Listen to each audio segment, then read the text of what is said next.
When walking into a listing appointment, there's really only 3 points that you need to be good at in order to close the deal and get the listing. And we're going to talk about those right now. Let's go. Now tuned into the upgraded. The champ is here! The champ is here! I'm on the TV, mama. I'm unbeatable, y'all. Let's go!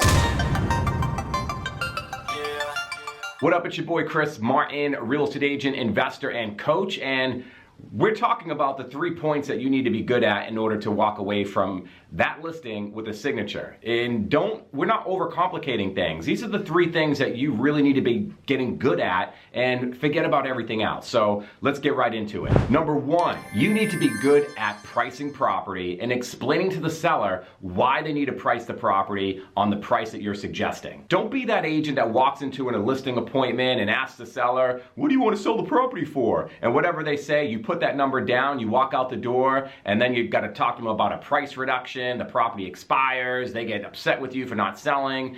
What are you really doing if you're just asking them what they want to sell the property for? What type of value are you providing? Get good at pricing property. Get good at understanding the comps in the area and also what their competition is going to be if they do decide to put their property on the market. Number 2, the second point is getting really good at explaining your marketing approach. What are you gonna do to get the property sold? Are you just gonna sit back and wait for someone to call you, or are you gonna take the aggressive, proactive approach, and what does that look like? What separates you from other agents that may even be interviewing for the job of selling that property? Whatever your plan of action looks like, whatever your marketing multi-point plan of action looks like, you really have to have a few points on there that are gonna separate yourself or that can really trigger the seller to understand what makes you a top agent and that's going to market their property to get them top dollar. You have to figure out what those triggers are based on your conversation.